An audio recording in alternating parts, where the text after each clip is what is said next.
नमस्कार, मैं हूं ईशा और आप देख रहे हैं उत्थान न्यूज। आजकल बहुत सारी ऐसी बीमारियां हैं जिनके लिए फिजियोथेरेपिस्ट की जरूरत होती है। जी हाँ, हमने खासतौर से कुछ लोगों से पूछा जिनको फिजियोथेरेपिस्ट की काफी जरूरत थी, लेकिन उनको सही तरीका या फिजियोथेरेपिस्ट क्यों होने चाहिए, उन्हें क्या उनकी प्रॉब्लम्स कैसे सॉल्व हो सकती है लोगों की, ये उनको नहीं मालूम था। क्लैरिटी नहीं है फिजियोथेरेपिस्ट के बारे में। तो इसी के चलते आज हम के फिजियोथेरेपी और ऑर्थो केयर सेंटर में है, जहां पर हमारे साथ डॉक्टर के शर्मा जी हैं। सर, आपका बहुत बहुत स्वागत है। जी, जो नमस्कार। कि आप खुद ही जो है फिजियोथेरेपिस्ट है सर।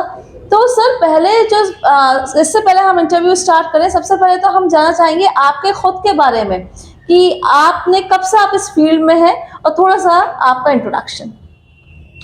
बहुत बहुत धन्यवाद ईशा जी, मेरा इंटरव्यू लेने के लिए। मैं इस फील्ड में 2005 का पास आउट हूँ। बैचलर ऑफ फिजियोथेरेपी मैंने 2005 में किया। उसके बाद 2008 में मैंने मास्टर ऑफ फिजियोथेरेपी किया, और उसके साथ साथ मैं लगातार लोगों को अपनी सेवाएं दे रहा हूँ। और मैं उत्तर प्रदेश का स्टेट सेक्रेटरी भी हूँ, इंडियन एसोसिएशन ऑफ फिजियोथेरेपी का, अपनी एसोसिएशन का। पीजे इंस्टीट्यूट ऑफ एजुकेशन का प्रधानाचार्य हूँ।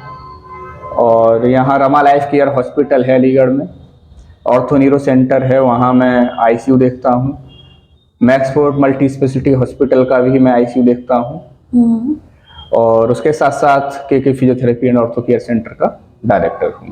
तो सर, पहले हम जानना चाहेंगे कि आजकल जैसे लोगों को डिफरेंशिएट नहीं कर पाते फिजियोथेरेपिस्ट में और क्वैक्स में, तो कैसे डिफरेंशिएट करें? फिजियोथेरेपिस्ट की क्या जरूरत है वो भी हम आपसे पूछेंगे, लेकिन पहले आप हमें ये बताइए कि फिजियोथेरेपिस्ट को और क्वैक्स में कैसे डिफरेंशिएट करें। देखिए मैम, ये थोड़ा सा मरीज के लिए टफ चीज है कि कैसे पहचाने कि ये प्रॉपर फिजियोथेरेपिस्ट है या क्वैक्स है। मैं मरीजों से यही कहना चाहूँगा कि before starting the physiotherapy I think you should check the degree of the physiotherapist, visiting card of the physiotherapist, centre of the physiotherapist. और आजकल तो मैम हर बंदा गूगल देखता है। गूगल पर एक बार देख ले कि भाई ये क्या किए हुए है, मास्टर डिग्री किए हुए, बैचलर डिग्री किए हुए। और अब तो फिजियोथेरेपी में अलग अलग सब्जेक्ट वाइज जो हमारा मास्टर कोर्स है वो ऑर्थो में है, न्यूरो में है, कार्डियो में है, स्पोर्ट्स में है, पीडिया में है, जेआईटिक है, कार्डियोपल्मोनरी में है। हर ब्रांच में हमारा अलग अलग स्पेसिफिक हमारा मास्टर डिग्री है।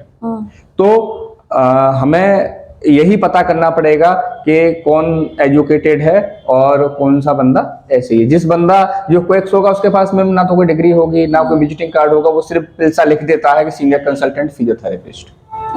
वो उनके विजिटिंग कार्ड के नीचे नहीं लिखा होता है कि मैं एमपीटी ऑर्थो हूँ, एमपीटी न्यूरो हूँ, एमपीटी कार्डियो हूँ। कोई गवर्नमेंट में भी कहीं आपका रजिस्ट्री होती है, रजिस्ट्रेशन होता है? हाँ मैम, अभी हमारा national allied health commission bill आया है, माननीय मोदी जी ने काउंसिल बनाई थी भारत सरकार ने, उसमें ये है। और उसमें हमको इंडिपेंडेंट प्रैक्टिस करने का हमें अधिकार मिला है।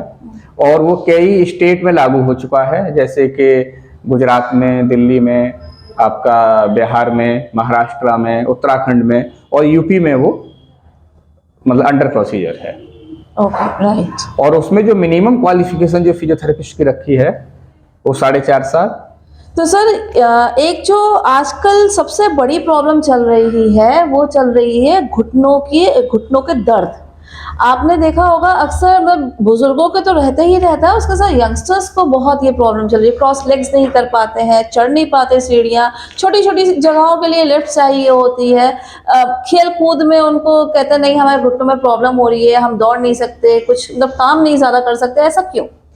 मैम, उसके लिए ओवरलोडिंग ऑफ द जॉइंट की जब ओवरलोडिंग होती है उसकी वजह से हमारे घुटने बहुत जल्दी खराब होते हैं।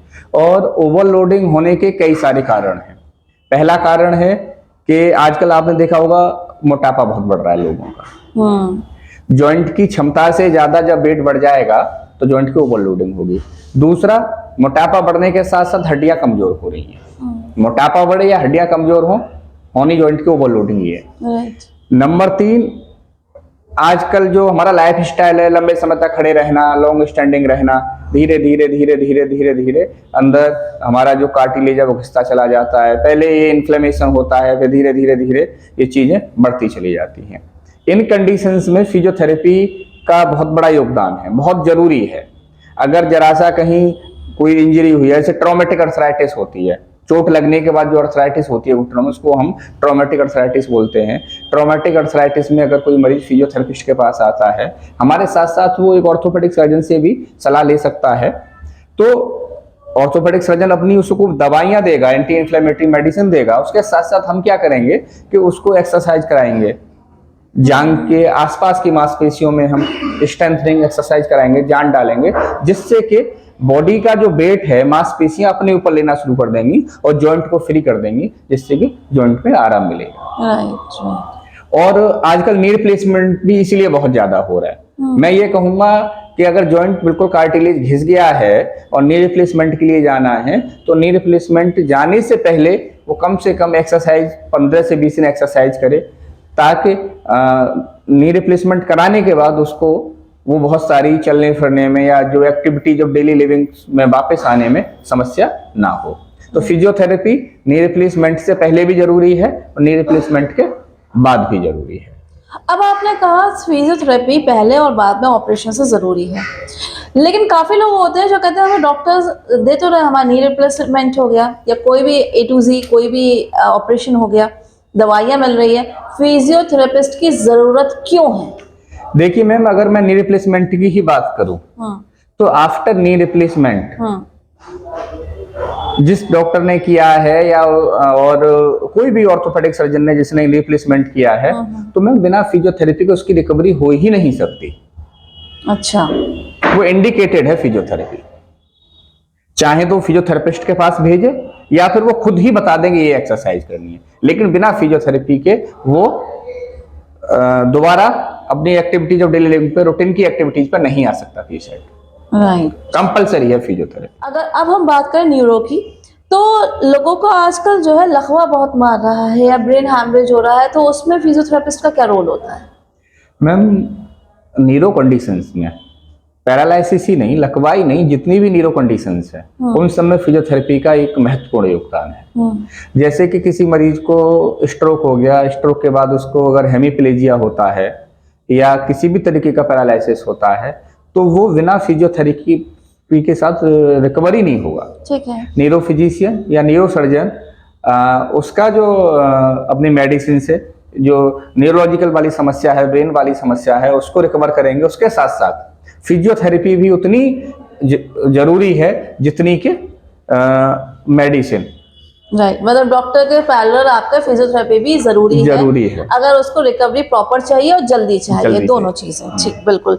तो सर आपका बहुत बहुत धन्यवाद कि आपका उत्थान न्यूज में आपने हमारे जो भी सवाल हमारे थे, शंकाएं दूर करी, उसके लिए आपके समय के लिए धन्यवाद। ये थे हमारे साथ doctor K Sharma ji. Thank you sir.